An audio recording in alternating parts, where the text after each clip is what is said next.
in on this voice your value topic. And so, like I mentioned a moment ago, this is a topic that is just so important.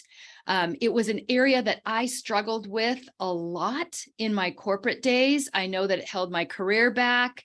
I know that I internalized not being, being frustrated that things weren't working out. It had an impact to me and certainly my advancement and just my level of satisfaction and comfort level in the workplace. And so a lot of those confidence things like imposter syndrome and some of those things that I'll share with you, I experienced personally in my corporate days. And this particular area, when I did learn the skills of having to do this, which I'm going to share with all of you today, it was really a game changer. And so on this, let's jump in, and I'm going to share with you some key things here in how to voice your value. So what we are going to do today is a number of things. So I'm going to go through a lot of information here in the first part of our training, and then we'll reserve a little bit of time in the end to be able to answer your questions. And then I'll also be able to give you some next steps. But the first thing we're going to do is to talk about those two simple competencies that really help you clarify the value that you offer and really define that impact that you can make. So we'll go through those two things first. We'll use those to build the positioning framework so that you can articulate who you are, what you do, and how you do it in a way that others can quickly understand what's unique about you and the value that you can offer. And I'll talk about this a little bit more. This is something that is definitely a skill, because people either fall into one of two camps, not enough, or they say too much. So we'll talk about that in a moment. I'm also going to share with you some of those biggest confidence blockers that hold you back, make you feel like a fraud, and really prevent you from being recognized or promoted in your career. And then last, but definitely not least, one of the biggest things that people tell me is that they don't know what to say. So I'm going to share with you some simple scripts that help you to communicate your value. Rather than having to try to figure it out on your own, or as I find what a lot of people do is just procrastinate for the mere fact that they don't know what to say. So I don't want that to happen to you either. So here's what I ask of you. So whether you're watching today live and you're here with me live, or whether you're watching the recording, it's so easy to multitask. And so what I'm going to ask from you is to really be present, but also to really make a commitment to apply what you're learning, because you can get a lot of knowledge, and I'm going to share the best of what I have to offer with you today on this topic, but applying it, and that applied knowledge is the power. So this is really what I consider a done with you training. And so I truly consider that knowledge is the enemy if you just listen today and then you don't put it into action. So that's what I ask from you. Otherwise, what can happen is what you see on this image in this quote here is that you actually can't move forward and start the next chapter of your career if you keep rereading the last one. And so I want to help you move into that next chapter. Here are some stats that are really powerful, and what I call the typical way of what often happens in the workplace. And you can check on this and see if any of these have been true or if you've experienced any of this. These were really powerful things that I learned in building the data and the research for this overview and this training. First of all, corporate job openings posted online have an average of 250 resumes that they get. And of that, only 4 to 6 are going to be interviewed. So you have to learn how to stand out. The second thing is, once you get that interview or you're talking to a recruiter, they only need about 90 seconds to determine whether they're going to hire you. So the first impression and your ability to be clear and concise and confident with about yourself is huge. 93% of employers consider those soft skills to be essential or very important factors in the hiring decision. And I know that this is true. So I work with clients all the time that have incredible credentials, achievements, and background and education, and they're not getting through the interview process. And those soft skills are one of the biggest reasons why. The next one says 76% of recruiters are going to reject candidates who seem arrogant. So there's this balance of being confident, but not arrogant. And so that's important to learn as well. And last but not least, this lack of confidence that we will talk about today during the interview is why 40% of interviewers don't take the candidate past that first stage. So learning how to gain the skills in this area is really important. Here's the truth. You need the level of self-awareness, and that's what I want to bring to you today. Because if you don't know how to know and name what is unique about you, then you can't stand out and you keep on repeating what's not working. The second thing is just know that competition isn't the issue, and even bad managers or bad hiring managers or bad recruiting isn't the issue. You know, your lame LinkedIn profile isn't the issue. It's that lack of confidence that's really that number one reason why people don't advance. Because competition, there's a lot of it out there, and especially right now as the economy is softening a bit. And so having that confidence to stand out is really important.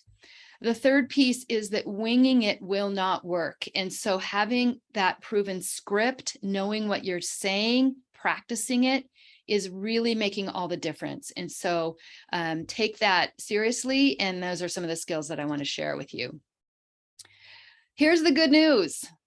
If you are able to follow a process and a framework to really define that clarity that of your unique differential, if you are able to learn skills that allow you to confidently communicate who you are and what you do and the value you bring, and if you can use a script to upgrade your narrative and articulate your story clearly, then voicing your value becomes a whole lot easier. And so a lot of times I'll find that people will personalize this and say, oh, I'm just not good at that, or I can't do it. And the real truth is you may not have the awareness or the skills or the script to be able to voice your value. And that's what I want to share with you today. And so let's dig into this. So here's what we're going to do. I'm going to help you walk you through 5 steps in this process. And if you haven't already checked the chat, there is the link to the downloadable workbook that helps you move through this process with me so that you can track along. So let's jump in and talking about the first step in the process of defining your difference. And that is knowing your values and your core values. This is a big one because a lot of people haven't ever done this type of work before. But what I'm talking about are those core values, those qualities, those principles that are of utmost importance to you. They are the words that define what helps make your decisions, your choices, and they really will show up in every part of your life and your leadership. And they really describe or define part of what your unique differential is as a result. And so you can see on this graphic on the slide, or if you have the PDF open right now, the examples that I'm sharing with you in this area. So things like flexibility, things like honesty, integrity, passion, wisdom, discipline. Those are examples of what I'm talking about of core values. And so part of the process that you can take following this presentation that I highly encourage you to do if you haven't ever done this before is to really define what those top 3 words are for you. What are your core values? And make sure as you do this that the focus when you're determining what those words are for you is that you're coming from a real core personal place, not the words that you think should be important at work, because we don't want any shoulds in this process. Otherwise, they're imposed values or they're someone else's values. They're not yours. And so that's a really important filter as you're going through this work. Once you've defined your values, the next step in the process is to really determine what I call your superpowers. And what I mean by superpowers is that it's those natural strengths, gifts, talents that also give you energy. Because if you don't know what your strengths are, then what the risk is of what happens is that you may appear uncertain, average, even unqualified. You may not be able to have a clear alignment and clarity in why you are suited for this job. And you also might create confusion by over-explaining. So this question of like, what are your strengths, or where do you make an impact, or why should we hire you, will typically come up in every interview. And really naming those strengths for yourself and defining how they relate to the work that you do and you can do is big. And so I'll give you an example of this. In this process, you can walk through this process on the workbook that you have as well, because I give you an ability to look at that. But here's an example of what I am talking about here. So the first step in the process is just to define the skills or the things that you're good at work. And so this is an example that I had with a client from a while ago. So she said, hey, I'm really good at process improvement. I really have a great ability to connect people to solve the right problems. I'm really good at driving for clarity. I'm really good at relationship building and connecting with different people at different levels of the organization and building trust with stakeholders. So she had defined this list of a number of things that she was good at in her work. And the next step in the process is that middle column. And that is, you see the letters D, N, and E. And what I mean by that is that you're looking at these things that you've written down that you know that you're good at. And you're asking yourself, is this work draining to me? Like, actually, I might be really good at it, but when I'm done with it, I'm a little bit exhausted. I'm tired.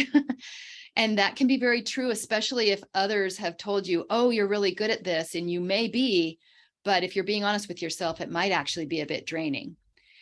The N stands for neutral. So you might be really good at something, have a skill in it. It's not particularly energizing. It's not particularly draining. It's just kind of in the middle. That would be neutral. You can kind of do it in your sleep. The E stands for energizing, and that's what we're really looking for. Is it, what are those things that you're really good at? And when you do them, they give you energy. You could lose track of time. You feel great when you're done. You're in a good mood. Those are examples of energizing. And that's what I define as superpowers, is it those strengths that also give you energy. And this is really important because when you're speaking to those, what I call super strengths, superpowers, you'll notice when people talk about those things in their work, there's really an energy and a passion that comes through in their conversation that's noticeable. And so that's really important because it comes through in the interview and helping you position yourself. The next step in this is, once you've shortlisted to the energizers, you're asking yourself, what's really my core strength, or as I call it, your superpower?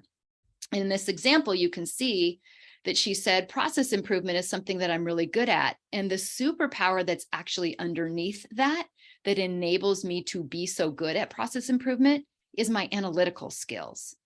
And then you can see how she named the other ones: the connection, the prioritization, the growth. So sometimes these superpowers can actually be a core value that is also serving as a superpower. I find that a lot. Sometimes with connection is a good word, or growth can even be the same.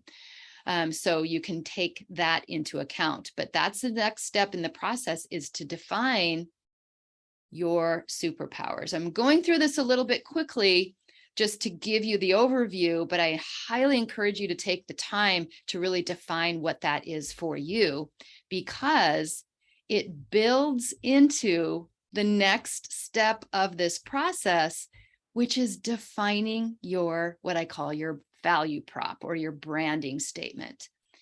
If you don't know how to clearly articulate this, who you are, what you do, and how you do it, it can lead to career plateau. You do this great work, but you're either not knowing how to ask for what you deserve, or maybe people don't really know how to set you aside. Yeah, she's just good. She just does great work. Well, that's a little too vague. The other issue that can come up is that you might be the second choice candidate. You may have really great experience, but when you're talking to a recruiter or a hiring manager, you don't know how to position and articulate yourself. So they walk away from that meeting being a little bit confused. And sometimes what happens, I just coached with a client yesterday who has phenomenal background, but he is a talker. And so when I said, give me your elevator pitch, it was what the equivalent of a full page of words. So that's not the right thing either, because that's not cutting through into the conciseness that's needed here. So let's go through this. And I want this to be a bit of a working session so that you could come up with your value prop as we go through this. So walk through this, or grab a piece of paper or open up a Word doc so that you can walk through this for yourself. And so the first step in this process, let me go back to this here, is really defining who you are, your professional identity. The next step is to define what it is that you do. What's the impact or the measurement that you drive forward in the business? And then the third piece is the how you do it. And that's where those superpowers build into this. And so I'll show you what I mean by that. And in fact, these are a number of examples from different clients that we're doing. And so if I walk through the process, I want to start by just talking with you about these first few words in each of the sentences. So the first step is to lock onto your professional identity. What's the word that lands and works for you? So as you can see in this one, this person chose the word leader. This person chose the word exec. Leader was repeated. Manager was another example. Leader is a pretty common one, but it could be analyst, it could be executive, it could be artist. And so those can be all things of that professional identity. You also want to determine where in the business that you do your leadership or exec or management, because a leader could be anywhere in the business. And so in this first example, this leader was in the retail business. She actually worked for Nordstrom. And so merchant was the catch-all word for retailer or merchant. And so that is how she defined herself. You can see in this next example, this exec was in the technology area. This leader was in marketing. So you're choosing the scope or the area of the business that you do your work. And that helps me understand how to think about where you are in the organization. The next step in this process is to come back to those core values. And so that's why we did that as the first step in this process, because we want to define an adjective or a quality about you that is a truth. And so in these examples, each of these leaders chose a word that was one of their core values. It could be a strength word as well, but like in this example, this leader, one of her core values was, or actually still is, empowerment. And so using the word empowering was very natural and very authentic for her. This executive, one of his core values was trust, or is trust. And so trusted is a really powerful word for him. Innovation was this sales leader's, one of their core values. And so that's how this can play, is that you could choose one of your core value words that really defines and differentiates you as a leader. So now once you've done that and decided that professional identity, the who you are part, then we get to the next part of this process in defining your value prop, which is the what you do part. And this one is a tricky one because a lot of people are really vague here. So my recommendation is that you really think about, for your role, what are the measurements of success? And so if you were to think about the corporate VP of your division, what are he or she measuring, tracking for yours? So for example, in this one, this merchant leader, her whole work and what she was responsible for was driving those channel results, those revenues, and essentially the business results for her division. This technology executive was there to deliver the sales results. That was his part of the business. This marketing leader was absolutely responsible for go-to-market. Well, actually, he switched it up and said delivering business growth. So really think about trying to be as specific as you can. In this last example, this sales leader this is a great example of customer sat. Customer satisfaction was the big what he did at the end of the day. That's what was measurable. So think about what that is for you. And then the last part of the process is to determine the how you do it part. And you can see from these examples here that some are very high level, like this first one. The way that she defined how she did her work was through people. And for her, you would ask anyone in her division if that was true, and they would say unequivocally be yes, because it was all about her people. So that was really an authentic statement for her. This executive, the way and the how was through partnerships and strategic alliances. And that was a big part of what he did, those partnerships. And then, so here's some other examples. In this business manager example is a great one because his superpowers were attention to detail, collaboration, and data storytelling. And so he wove those superpowers into his brand statement. And so what you want to try to do here is a couple of things. First of all, be aware of not using a whole bunch of corporate jargon, because that doesn't sound as authentic. And secondly, I like to say, do what I call the grandma test on this. And what I mean by that is once you've written it, if you were to put it in front of your grandma, would she understand it? Sometimes what happens is that people get really corporate-y, or they use words and phrases that are complex and hard to understand. And that's not ideal. So you really want to have it be something that just makes sense, that anyone outside of your company or your division could understand what it is that you do. So that's the powerful, what I call value prop. So take some time to draft for yourself what that looks like. And I encourage all of you have my email address from the emails that I've been sending out. And I encourage you to email me and share what's your value prop draft. And I'm happy to reply back and give you feedback on that. So let's move into the confidence part of today's training. This is a big one. And there are several top reasons of why you may not be voicing your value to the level that you want and need to.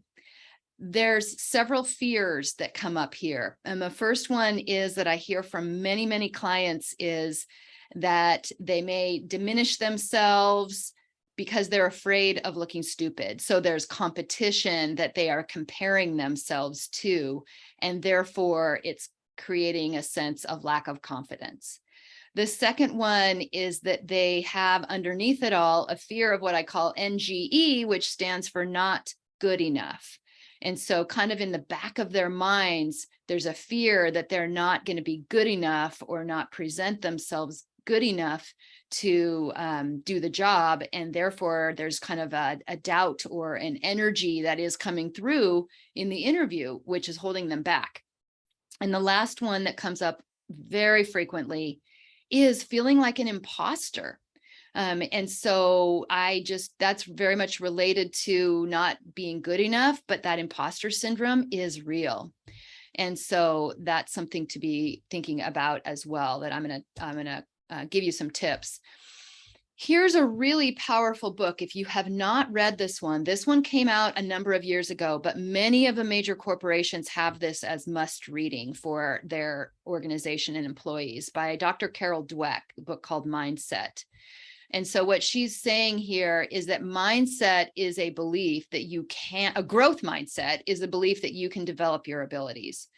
And just so really having a fear or a belief that your quality, your skills are carved in stone and fixed creates this urgency or this fear to prove yourself, and this fear of making mistakes, which diminishes your confidence. So the fixed mindset would come into an interview or a networking and have a fear or a thought of this is hard. I'm not sure I can do this. A growth mindset would be, this is fun. And that's the place to come from. And so here are a few recommendations on how to increase your confidence.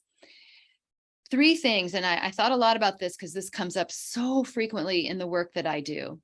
So there's 3 steps that you can practice in switching your mindset from fixed to growth, and therefore increasing your confidence in yourself and in the process. The first one is what I call focusing on the outcome that you're seeking instead of the problem that you're facing. And so if you think about it, a lot of times what happens is it will go into whether it's a networking conversation or an interview, and you're worried about it. You're focused on, am I going to do it well, good enough? Are they going to judge me? So you're thinking about the problem at hand. And one of the things that will be extremely helpful is that if you focus on the ultimate outcome that you want, to show up well, to communicate your expertise, to really do your best work. I wouldn't say focus on the outcome like getting the job or not, and so you can't be attached to the outcome, but just the outcome that you want versus the problem that's in front of you allows you to switch that mindset. Secondly, switch the focus to what you do want or you do have versus what you don't like or you don't like or don't have. So a lot of times the reason that our confidence could get diminished is because we're fearful that we don't have enough experience, or we don't have enough skill, or we don't know what to do, or we don't know what to say. And as long as that's looping in your head, it's going to be really hard to break free and to increase that confidence.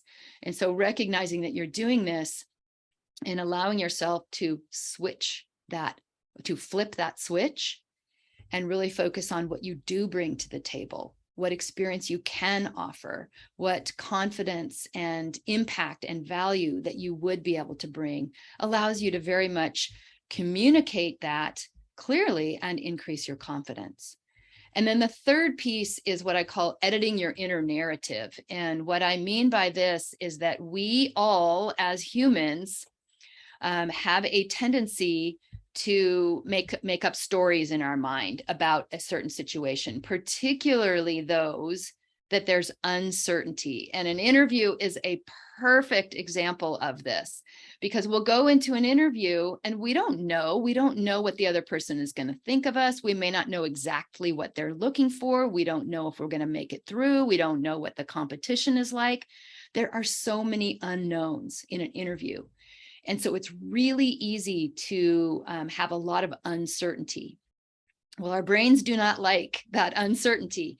And so what will happen in our own head, and this happens so quickly, you might not even realize it's happening, is that our brains will make up a story or a narrative about that, which might be like, oh, I'm never going to make it through. Or, oh, that person just, is being really cruel, or they're being hardcore, or they're being confusing, or things like that will make up in our mind. And it's what will often happen, if you think about it, is that those stories or that inner narrative will often focus on the worst case scenario. So if my inner narrative is that I'm not good enough, or I feel like I'm going to be an imposter, I feel like an imposter in this interview, at least I'm prepared for the worst case, that if I'm an imposter, then that may explain why I might not get through to the next level. But what I'm encouraging you to think about is to edit that narrative. Because if you slow down to actually observe your thoughts or your stories, you'll realize that they often really don't serve you. And they often don't even make you feel all that great. And so recognizing that you actually have the power to edit that. So instead of, if you catch yourself feeling like an imposter, then recognizing that that's not truth. That's just your brain creating a narrative to kind of make you feel a perceived place of safety or understanding. And so instead, catching yourself and switching that inner narrative to, I'm prepared, like I'm showing up my best here. So that's a really powerful tactic in the moment to increase confidence, and probably one of the quickest ways, and I'll say one of the biggest ways of why people's confidence does take a dip. So think about for yourself, and we'll come back to this, but what are those stories that you might have been making up in your mind? So now we'll switch to the last step in the process, which is to script your story. And these are the things that I call what it takes to seal the deal. And so I'm going to share with you some scripting that you can use in 3 different scenarios. So one would be like knowing what to say in networking or in career development or in interviews, and knowing how to communicate with certainty, and then knowing how to authentically position and sell yourself. These are the things that it takes to seal the deal. So we talked about communicating with certainty and some of the tips I just gave you there in our last slide. And we also talked about how to authentically position yourself with your value prop. So let's talk now about how you can script and what you could actually say. This is the place that I find that people get stuck a lot because they just don't know what to say. So let's take a few minutes to talk about what that could be. So like I mentioned a moment ago, there are 3 different scenarios. The first one is networking. And so as a side note on networking, if you are looking for a new role, and if you are just applying online, then you are likely going to be one of those 250 resumes that I mentioned in the stats at the beginning of this presentation. And that puts you into a huge bucket of competition. And the percentage of people that actually get jobs from just online applications is only about 3 to 4%. I did the research on this. However, networking is the biggest lever that you can use to get that next role, whether it's internal at your organization you're working with right now, or whether it's external and moving to a different company. Because more than 70, actually upwards of 80% of roles are actually found through those professional relationships, which is what networking is all about. So I wanted to emphasize the importance of that. But here is the example of a 3-part script that you can use in networking. And so what's not on this piece is some of the tactics around networking. My recommendation is that you ask for 20 minutes. 20 minutes is a good amount of time to just connect with someone, to make the impression, but it's not too much time that people would actually say no. 20 minutes is doable. So when you've got that meeting and you've got that 20 minutes on the calendar, you want to be really intentional about how you use that time. And so what you don't want to do is just to stick on number 1 here and ask all sorts of questions about them, all sorts of questions about their company, all sorts of questions about the role. That might be nice, but you're not getting anything out of that because you're not talking about yourself. So make sure in the networking process, when you're using that 20 minutes of time, that you take the first 5 minutes, 7 minutes-ish, and you're asking about them. So think about some of the questions about, and this can be just general, like, how do you like your work? What are you doing that is most challenging to you? What are the things that your organization is doing that might be, big strategic priorities? What do you like about your work? What don't you? Those kinds of things. So you're asking about them or asking about their role. What was your career journey? Asking about them first is going to build that goodwill, and it's going to gather good data for you as you're listening. Because if you're asking about them and they're talking about how much they hate their job and hate their company, well, that's a good data point for you to keep in mind. It doesn't preclude that you're still going to tell about yourself, but you may not want to pursue that company. So asking about them and their work and their company is a good place to start.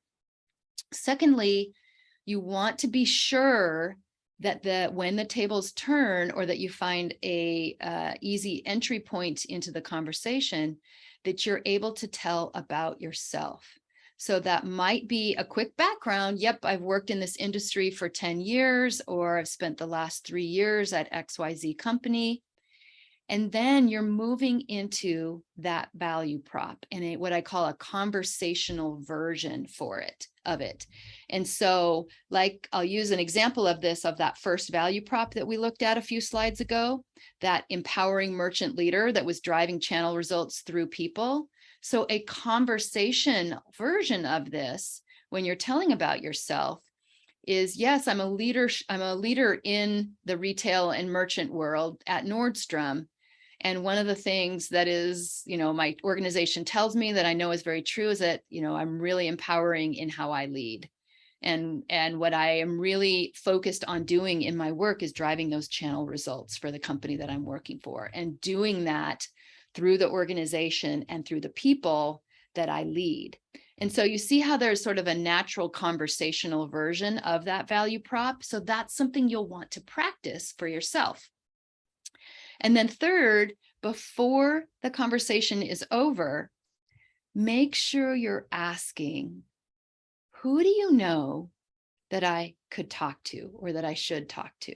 So don't ask, do you know anyone? Or don't ask, are there open jobs in your division? That can feel threatening, and it can be a quick yes or no answer. And so you don't want to risk threatening anyone. You don't want to risk getting a no. So if you ask, who do you know, that's a really easy way of expanding that network and potentially opening up opportunities. The reason that it's in this order is because if you don't talk about yourself and what you're looking for and share that value prop, then the person you are networking with will not know who to connect you with. So it's really critical that you are able to share your brand statement, your value prop, so that it can give the person that you're talking to enough information of knowing where to navigate you, where to direct you, or who to connect you with. The next piece would be around career development. So if you're happy enough in the company that you're at and you want to advance, you're looking for that promotion, then there are 3 steps for this scenario as well. So the first one is asking for that career development meeting. Some companies already have this built into their business processes, which is great. If that's yours, take the time to be really intentional and come with your own development plan to that meeting. If your company doesn't have career development, most likely you do have a touch base or a one-on-one with your boss. And so if that's the case, then make sure that you ask your boss to repurpose one of those touch base meetings specifically to talk about career development.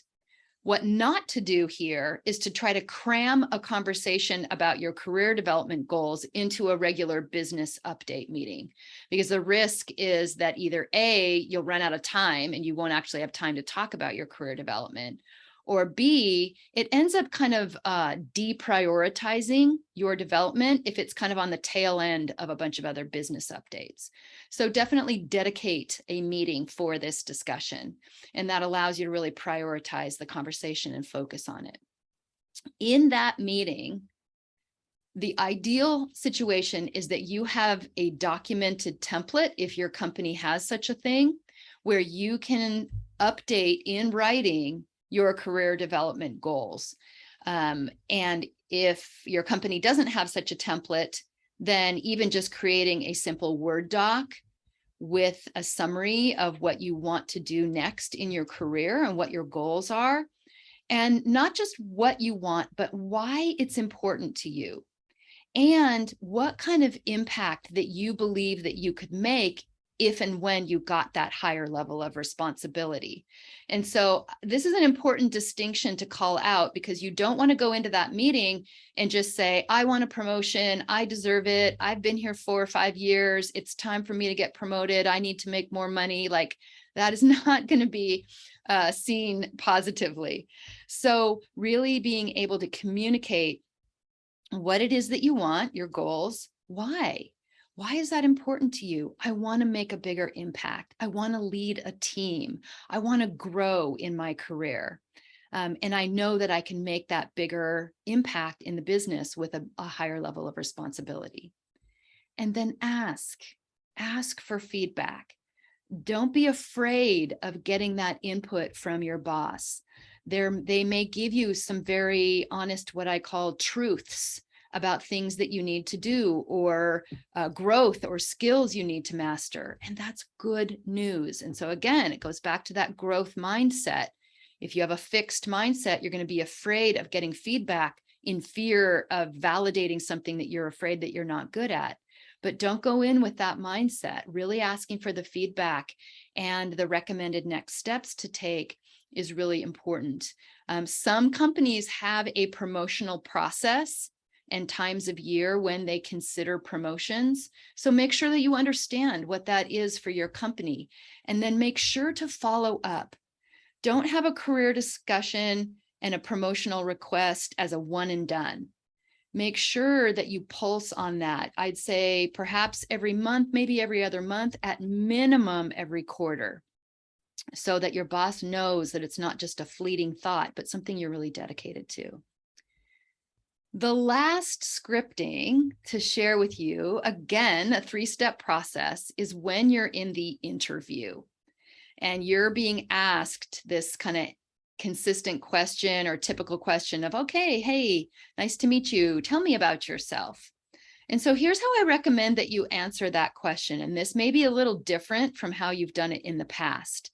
Most of the time when people are asked this question of, tell me about yourself, they will go through a chronological summary of their work history or their resume. Oh, well, first I did this, and then I did this, and then I did this, and now I'm working at this company doing this work. That's all about what you're doing. And most likely the hiring manager has already seen your resume and it's redundant with what's already on your resume. So what I recommend that you do instead is to think about scripting your answer in 3 parts. The first part is to talk to who you are as a leader. And this is where we tie back to those core values. So if you had, say, passion as one of your core values, then you can say, well, one of the things I really want you to know about me as a leader is that I bring a sense of passion to the work I do and to the people that I lead. You know, passion is really a core value of mine, and it shows up in everything I do in my work. That doesn't have to be a long answer, but it really differentiates you, partly because not very many people actually speak in the language of who they are. So that's powerful. And also just that you actually know what to say is also powerful. Then you can talk about what you've done. So make sure you understand the job description and what they're looking for in that work. And let's just say that it's with partners and stakeholders and customers, and you're doing a business development type of role. Then you can speak to, well, my last 5 years at XYZ company was in partner relationships and customer growth and business development. And I know that that's one of the key things that you're looking for. And so you can speak to specific examples that you've done that are relative and aligned with the job that you are applying for. And where if you have key achievements, even better, you can call those out. And then lastly, the impact. So really just wrapping up that answer by saying, I really have a high level of confidence that I can add great value to this organization because of XYZ, and that I'm excited about the opportunity. So really being able to share that who you are, what you've done, in filtered by the job requirements, and just wrapping up with reiterating the impact or value that you can bring. So that's a fast version of giving you some 3-step scripting for these 3 different scenarios. So I hope that that was helpful for you.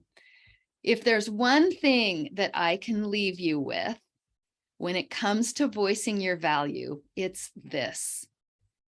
Your job, whether it's networking, whether it's asking for a promotion, whether it's interviewing, your job is to instill the highest level of certainty in the mind of the person that you're talking with.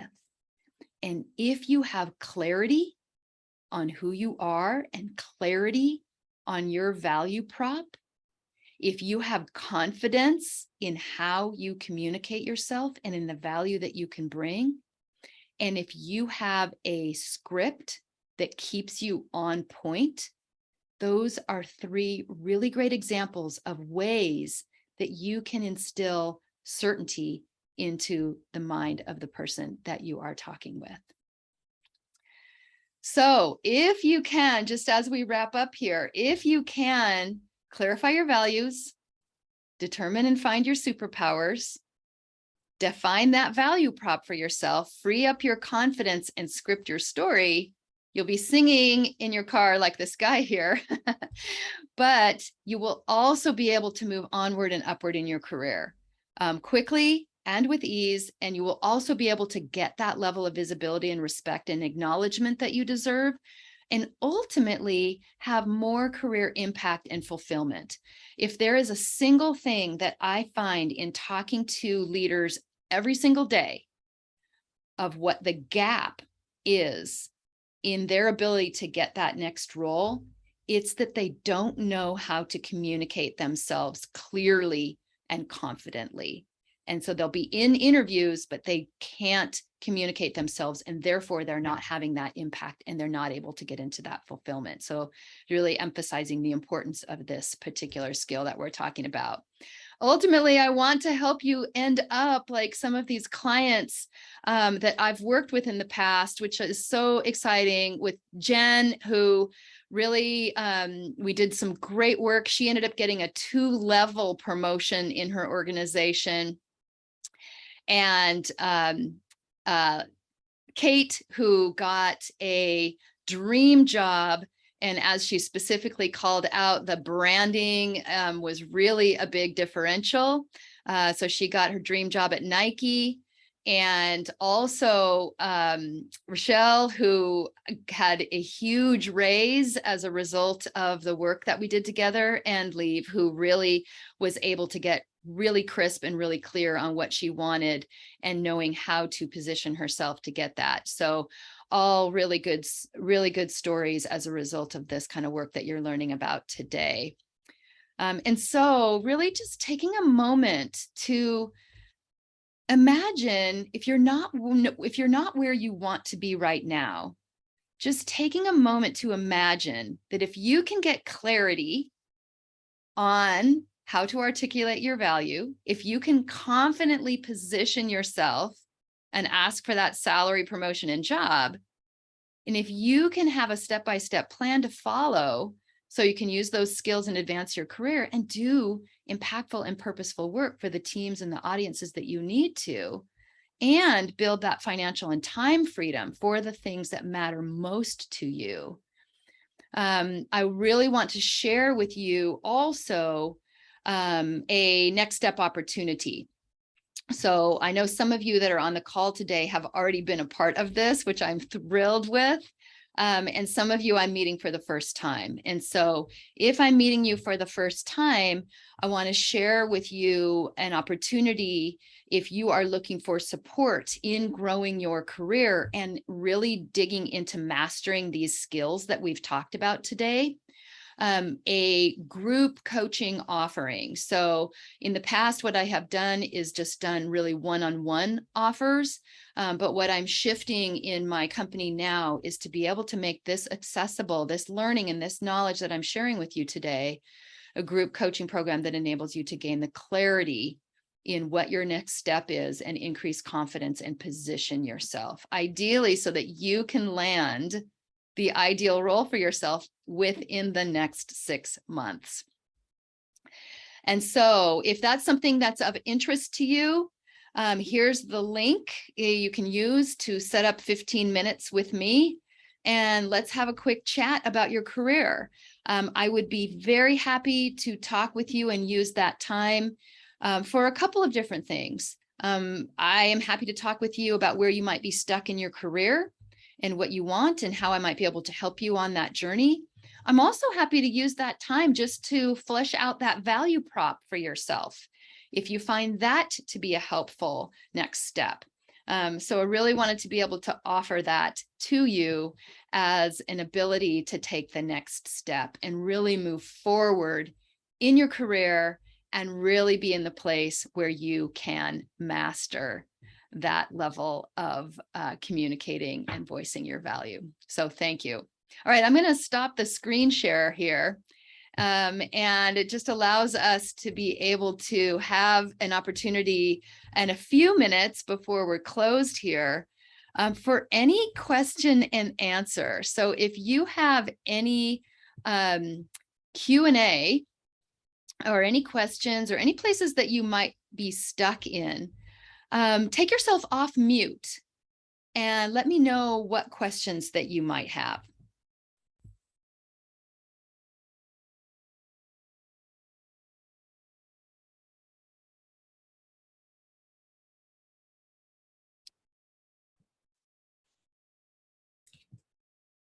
Hello, Julie. Hi, Aaron. So I don't really have a question right now, or rather I have so many questions in my mind. I'll need to formulate them and ask you again, but thank you for the session. I think there were really good tips here. Nothing was surprising, and yet once you pull it together in this form, it makes so much sense. So thank you for that. You're very welcome. Good, good. What was one takeaway? I'm actually curious for each of you, either take yourself off mute or pop it in the chat. What was one aha or one learning that stuck with you from what I shared? Because I shared a broad amount of information, but share with me one aha or one learning that you're taking away from our conversation today. So for myself, it's clarity. Yeah. Right. I do realize that even the simple questions of who you are, what you do, how do you do it? I don't have an elevator pitch for that. I've got pages. Yes. And that is super common, Aaron, is what I find most of the time is that people have pages to share. You're absolutely right. And so that clarity ends up being super important because that pages can be confusing. People are like, what is he actually saying? Great, cool. I would agree with Aaron's comments on, I think it's great to just kind of have a formula to kind of summarize all of this content, and also weaving in your personal values and what you bring to the table, I think. So really, really helpful. Thank you. That's awesome, Anne. Thanks for that input.